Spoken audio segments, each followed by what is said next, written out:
O Noticiário Tortuga aterriza em solo capixaba. Estamos no estado do Espírito Santo para mostrar para vocês um projeto de pecuária que alcança resultados ótimos utilizando toda a plataforma de gestão da pecuária de precisão, todo o pacote tecnológico dos produtos da marca Tortuga e também os serviços técnicos. Falamos da Fazenda Esplanada da NA Agropecuária, que trabalha com agricultura de precisão e pecuária de alto rendimento, destacando a atividade do agro do município de Montanha para o resto do Brasil.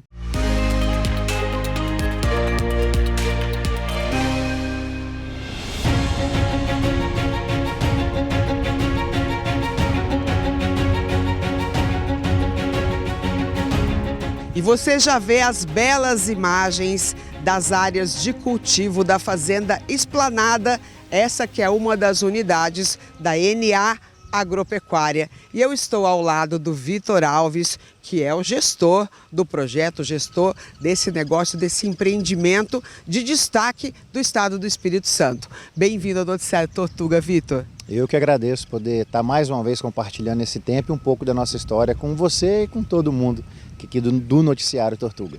Tá certo, nossos seguidores aí de casa, se preparem que hoje tem boas imagens para vocês verem, impressionantes do cultivo irrigado aqui, do sistema integrado que o Vitor faz.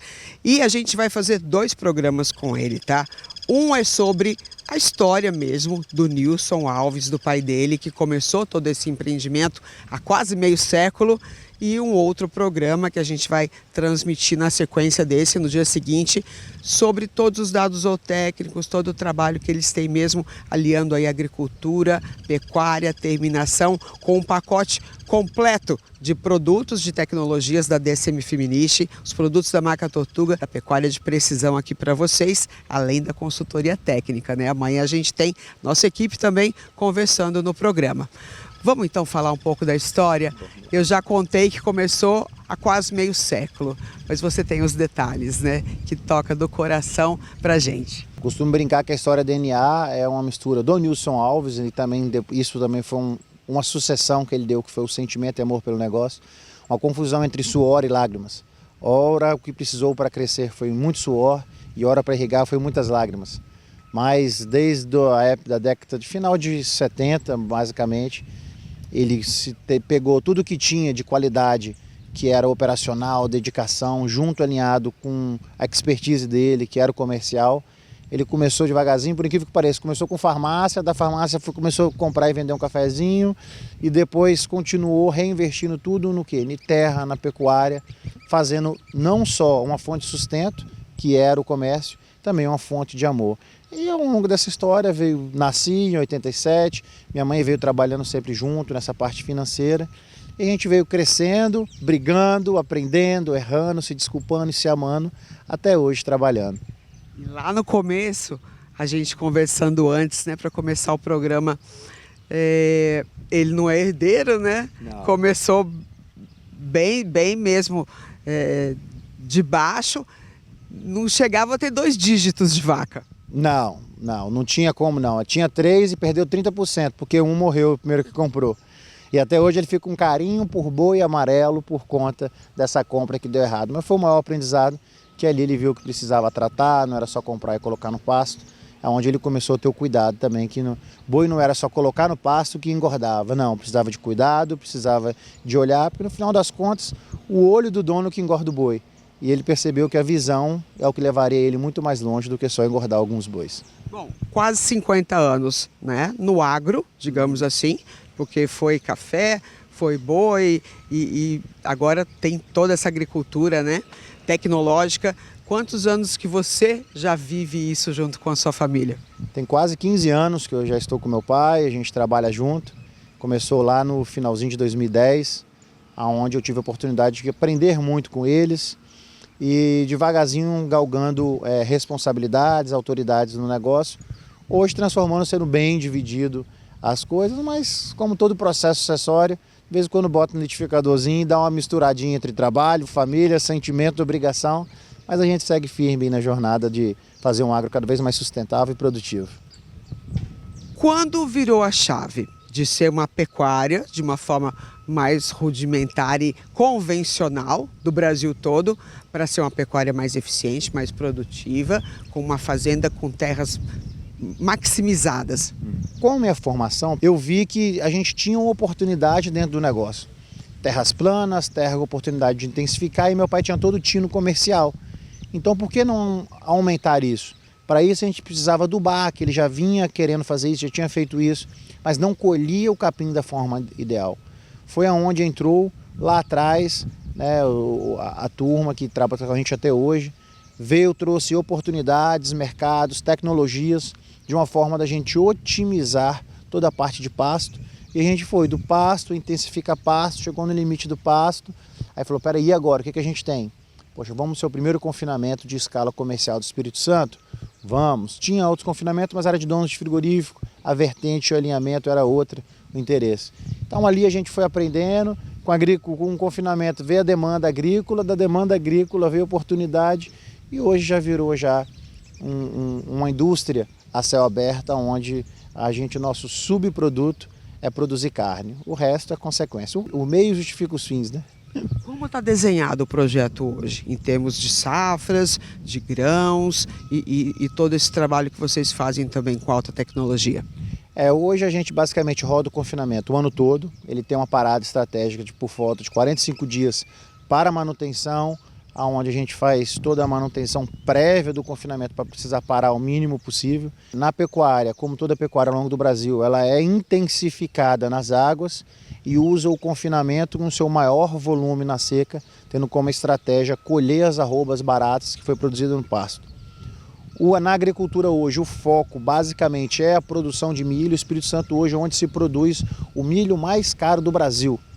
Hoje é no Espírito Santo, então é uma oportunidade que a gente tem de agregar valor no milho, no boi, fazendo com que a gente consiga maximizar os ganhos, garantindo também um estoque, porque como a logística é inversa e ele é caro aqui por causa de logística, eu não posso ficar na mão de caminhão.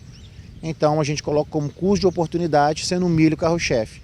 Também tem na rotação de cultura o sorgo, como você viu, onde a gente faz a parte volumosa do gado, deixando para essa época do verão, porque a soja que ela produz muito. Fizemos um pivô só esse ano, deu 102 sacas. Então assim, ótimo, mas para mim vender eu tenho que mandar lá para BH. Então, para exportar pelo Porto de Vitória, que é daqui a 250 quilômetros daqui. Mas esse é o custo do Brasil. Então a gente tenta fazer do milho essa oportunidade e agora devagarzinho tentando novos áreas, indo para o café, dando uma diversificada para tentar tirar os ovos do mesmo cesto. Tá certo, e é impressionante essa imagem que a gente vê, né, as imagens aéreas que a gente tem da Fazenda Esplanada, né, não é a única unidade da NA Agropecuária, mas são muitos pivôs. Qual que é a área irrigada que vocês têm? Hoje é um total de 16 pivôs, né, que dá um total de 700 hectares irrigados. Em Minas cabe mais pivô, mas deixa essa dor de cabeça daqui administrar por enquanto. Então cada vez mais aqui é intensificado, focado em agricultura, confinamento, e lá é uma pecuária onde a gente produz arrobas, onde desfruta de arrobas mais baratas, porque no frigir dos ovos a maior margem e a real margem da pecuária está a pasto. Eu costumo brincar que o confinamento é quem assina o cheque, mas quem preencheu e imprimiu foi a pecuária a pasto. Então a gente tenta casar o útil com a oportunidade que tem na seca, nessa região ainda pouco vista como punjante no agro pecuário de grãos, que é o Espírito Santo. No café a gente manda bem no Brasil, mas na pecuária e no grãos ainda estamos engateando para ter um nome relevante. Muito bem. Onde e como entram os produtos da marca Tortuga para o gado, né? E também a plataforma digital que vocês também usam e todo o trabalho que os técnicos acompanham e desenvolvem junto com vocês. Eu brinco que foi lá no finalzinho de 2011, 2012, eu queria intensificar, mas eu não acreditava no produto, não acreditava nessa tecnologia, mas coloquei à prova. E fui muito satisfeito, agradeço a Deus por ter colocado à prova. que ao longo dessa jornada eu fiz grandes cúmplices e testemunhas do negócio. Não é só uma empresa, são pessoas que sentem a nossa dor, nós já erramos juntos, aprendemos juntos, construímos uma base sólida. Eu costumo dizer que qualquer negócio, ele basicamente é pessoas, processos e depois a técnica.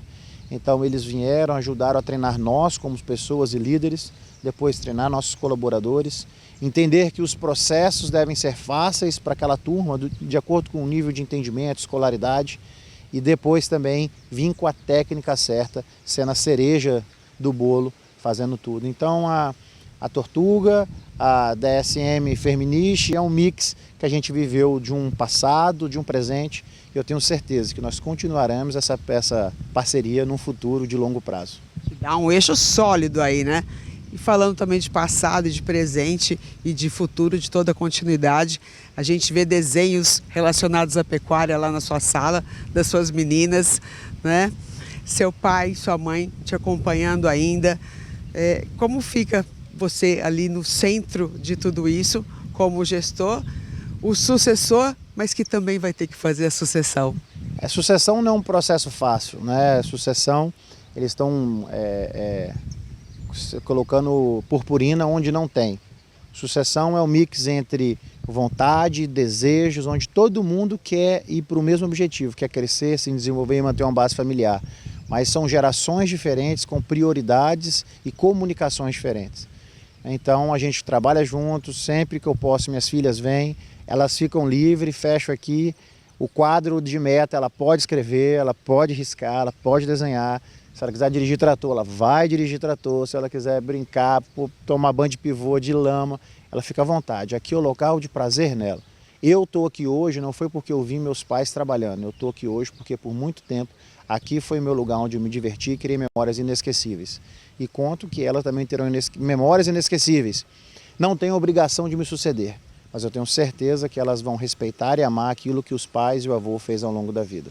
Maravilha. E essa união que faz também o sucesso financeiro, a rentabilidade, a geração de empregos que vocês conseguem estabelecer nessa região. E a gente vai voltar no programa de amanhã contando sobre os números da NA Agropecuária, falando desses processos também que trazem aí uma produtividade, uma otimização do solo, né? E aliando agricultura e pecuária em nível bem alto e com muita qualidade. Obrigada por sua presença, participação. Eu que agradeço e do mais nós estamos disponíveis no Instagram, disponível para, eu acho que aprender que o grande sucesso do agro vem no compartilhar histórias e memórias diferentes para a gente alcançar o mesmo rumo. Pode deixar seu Instagram. É @Vitor Zé Alves. Segue lá que é bate-papo. Tá certo. E amanhã você volta com a gente no programa, tá? Para acompanhar a entrevista dos meninos. E se você quiser rever os conteúdos do Noticiário Tortuga, você vai aqui na playlist, tá? Deixa o seu like, compartilha, ativa a notificação para sempre ser informado dos vídeos novos. E você tem muitas entrevistas, muitos cases de sucesso, muitas histórias inspiradoras no canal para vocês. Obrigada por nos seguir.